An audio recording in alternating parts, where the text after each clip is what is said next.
Greetings. Let's say we are faced with this infinite series. It is namely going from 1 to infinity. I could write n equals 1, but I'm just writing in this shorter way. It doesn't influence our results or working pretty.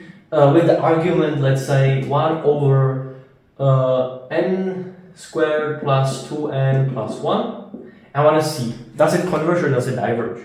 So to figure that out, we can use some tests and so on. But let's say that for this case, I want to use the limit comparison test. That's the one we're focusing on in this video. So what does that limit comparison test say? It's related to the comparison test in the way that the things that we actually use here should be positive. That means none of the terms of this series should go below the x-axis. They should all stay positive. So that's an important thing. And also we should always think about and also it's connected in the way that comparison takes place. So we have some argument. This is the argument of our initial infinite series, and then we're also going to find or look or think about another series to relate it to, and thereby see help in finding convergent or not. So how does this work? Limit comparison test takes into account some two arbitrary series with terms an and bn in general. I'm not writing the limits, it's just a general writing of that. And of course, by the way, when we're considering some infinite series we're going to relate it to and compare to, we're going to put it in the same limits, so 1 to infinity again.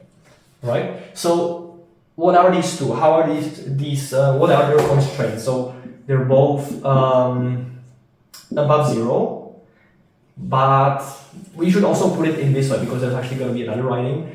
An is going to be strictly, it can be also 0 and above, and bn will be strictly above 0. Why? It's because there will be a fraction and the bn will be in the denominator in my writing here. So that's why I'm doing it.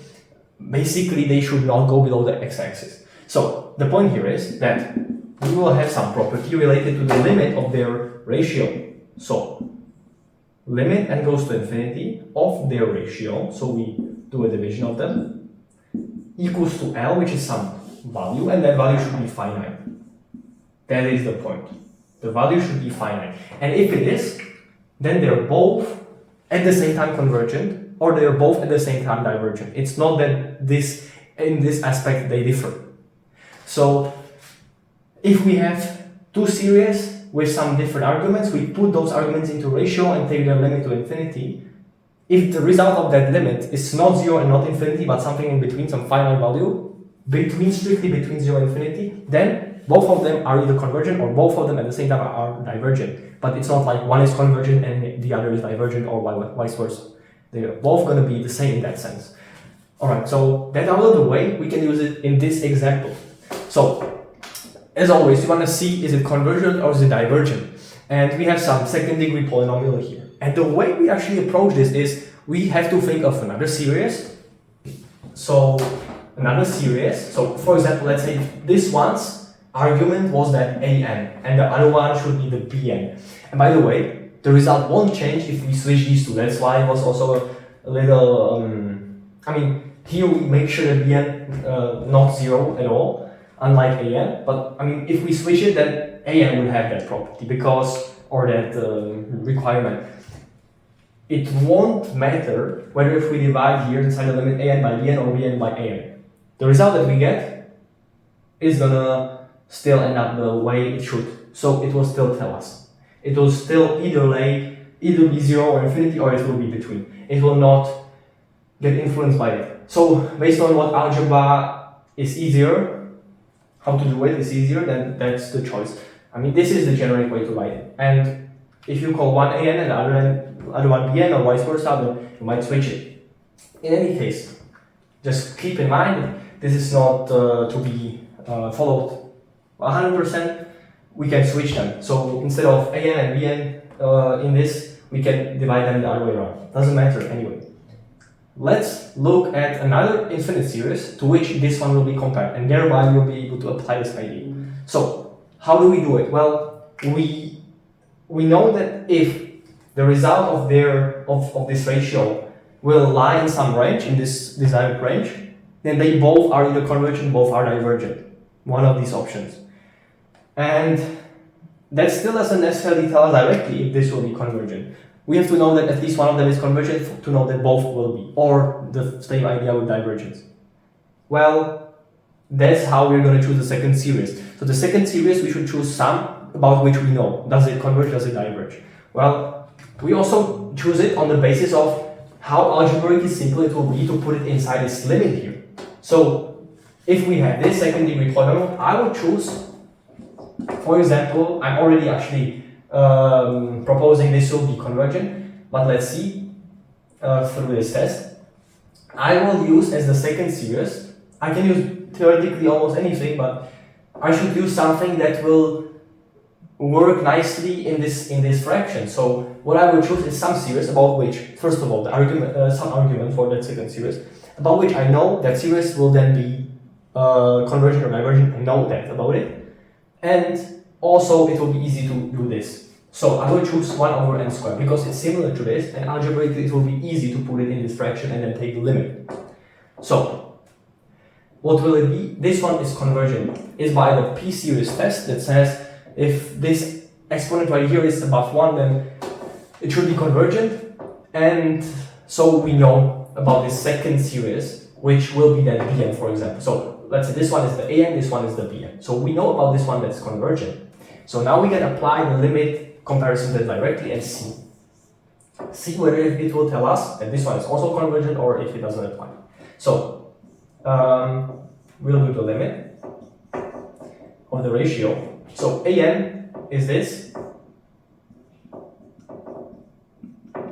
and we divide it by 1 over n squared.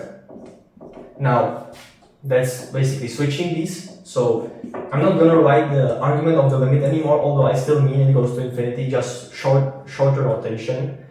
So n squared over n squared plus 2n plus 1. Now the way to handle this, well, either we can focus on the dominant term, or we can do it in a more careful way, which will mean we can isolate the n squared. So on the top it's this, and on the bottom it will be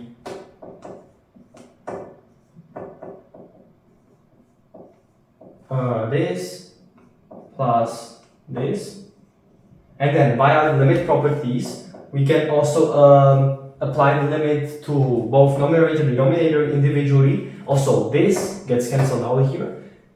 This constant will not be changed by a limit, and then we also apply the limit inside everywhere individually. So in the end it will end up as was expected. This will be 0, this will be 0. So in general it's 1. And that's exactly the range in which we want it to lie. Actually 1 is that L, and yes, it is not 0, it is not infinity, it's between. And so actually it says yes to this one will be also convergent. So thereby we now know. So to revise, once again, what was the point? One thing that one has to keep in mind, and actually it was not, we also should make sure always with these, that both of them are positive for all terms. So both of them don't sink below the x-axis. This one does not. For n1, 2, and so on, be positive, it will get smaller, but it will not go across x, and this one the same, it will be positive. So that's an important point. And in that context, we've got that taken care of, so this is satisfied. Also, of course, the Bn strictly above 0, that's also satisfied in the end of the day. And then we have limit as n approaches infinity, we put the ratio inside it.